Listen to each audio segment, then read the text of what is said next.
जय सदाशिव, जय शिव शंभो। श्रावण मास महात्म्य कथा श्रृंखला अध्याय 17 पवित्रारोपण। अध्याय 17 की कथा। भगवान श्री सदाशिव ने श्री सनत कुमार जी से कहा, हे देवेश, अब मैं तुम्हें शुभ पवित्रारोपण के संबंध में बताता हूँ। पहली सप्तमी के दिन अधिवासन कर अष्टमी के दिन पवित्रारोपण करना चाहिए। जो जीव पवित्रा बनवाता है उसके पुण्य का फल कहता हूँ। हे विप्र, वह एक महाव्रत दान तथा सब तीर्थामिषेचन का फल प्राप्त कर लेता है, इसमें कोई संशय नहीं, क्योंकि सर्वगता शिया सब में निवास करती हैं। अतः ना तो आदि दुख पीड़ा और व्याधि होती है, न उसे शत्रु का भय होता है, न ही उसे ग्रह पीड़ा सताती है। हे विप्र, नर तथा राजाओं के पुण्य की वृद्धि करने वाला इससे बढ़कर दूसरा कोई साधन नहीं है। हे सनत कुमार, मैं तुम्हारे प्रेम के कारण इस सौभाग्योपादक साधन का प्रकाशन कर रहा हूँ। हे वत्स, श्रावण महीने की शुक्ल पक्ष की सप्तमी के दिन अधिवासन करके सब अर्चन का सामान संचित करें। देवी के प्रति उत्तम युक्ति द्वारा गंध, पुष्प, फल आदि सब पूजन सामग्री लेकर अनेक तरह की नैवेद्य, वस्त्र, आभरण आदि एकत्रित करें। फिर पवित्रा निर्माण करके पंचगव्य प्राशन करना चाहिए। चुरु द्वारा दिग्बली और अधिवासन कर रमणीय कपड़ों तथा पत्रों से पवित्रा का आच्छादन करना चाहिए। 100 बार देवी के मूल मंत्र से अभिमंत्रित करके संपूर्ण शोभा युक्त उस पवित्रा को देवी के सामने स्थापित करना चाहिए। उसके सामने नट, नृतक, गायक आदि के कुशल विधि गणों द्वारा नृत्य विद्या, विशारद, वाद्य, गीत इत्यादि का आयोजन करना चाहिए। अगले दिन प्रातःकाल स्नान करके दिशाओं में बलि देनी चाहिए। विधिवत देवी का अर्चन करने के बाद स्त्रियों तथा द्विजों को भोजन करवाना चाहिए और दक्षिणा देनी चाहिए।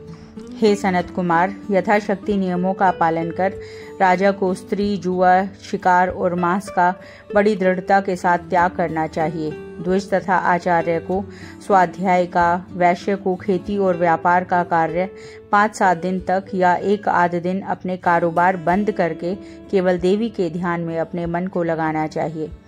जो ज्ञानी सविधि पवित्रारोपण नहीं करता है, हे वत्स, उसका पूरे वर्ष भर अर्चन निष्फल जाता है।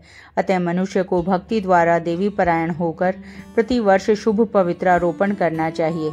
कर्क अथवा सिंह का सूर्य हो जाने पर श्रावण मास की शुक्ल पक्ष की अष्टमी के दिन देवी के लिए पवित्रारोपण करना चाहिए। इसे न करने पर दोष होता है, क्योंकि यह नित्य कर्म है। श्री सनत कुमार ने पूछा, हे महादेव, आपने जो पवित्रारोपण कहा, हे प्रभु, इसके निर्माण की विधि ठीक तरह से मुझे बतलाइए। भगवान सदाशिव ने कहा, हे वत्स, रेशमी वस्त्र कुश या कांच से निर्मित तथा ब्राह्मणी द्वारा रुई से सूत कताना चाहिए। सूतों को निगुण कर पुनः त्रिगुणित करने पर उनकी 360 संख्या होनी चाहिए। 360 सूतों को उत्तम, 270 को मध्यम और 180 सूतों को अधम कहा है। 100 ग्रंथि का उत्तम, 50 ग्रंथि का मध्यम और 16 ग्रंथि का पवित्रा कंष्ठित होता है, या 6, 3, 4, 2, 12, 24, 12, 8 ग्रंथि का कनिष्ठ पवित्रा होता है। देवी प्रतिमा की नाभि तक सीमित पवित्रा कनिष्ठ, जांग तक मध्यम, जान तक पवित्रा उत्तम होती है। उस पवित्रा को सब गांठों को केसर से रंगना चाहिए तथा सर्वतोभद्र वेदी पर देवी का अर्चन करके देवी के सामने कलश या बांस पत्र पर पवित्रा रखनी चाहिए। 9 सूतों में ओमकार, सोम, वग्नि, नाग, चंद्र, रवि, ईश और विश्वदेव का आवाहन पूर्वक स्थापन करना चाहिए।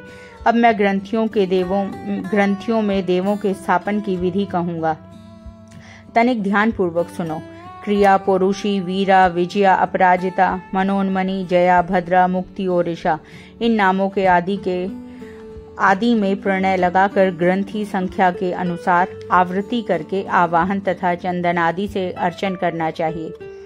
धूप देकर प्रणव द्वारा अभिमंत्रित कर देवी की पवित्रारोपण का विधान मैंने तुमसे कहा है। जिन दूसरे देवों को प्रतिपदा आदि तिथियों में पवित्रारोपण करना चाहिए, उन देवों को मैं तुमसे कहता हूँ।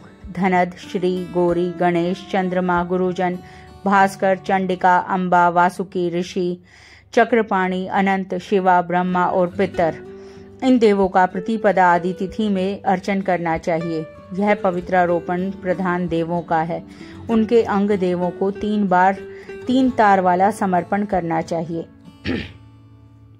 भगवान श्री सदाशिव ने कहा, हे सनत कुमार, सावन मास के दोनों पक्षों की नवमी के दिन का जो विधान है अब तुम उसे सुनो। हे वत्स, नवमी के दिन यथा विधि कुमारी नाम वाली दुर्गा का अर्चन कर व्रत करके दूध तथा शहद मिला हुआ भोजन करना चाहिए।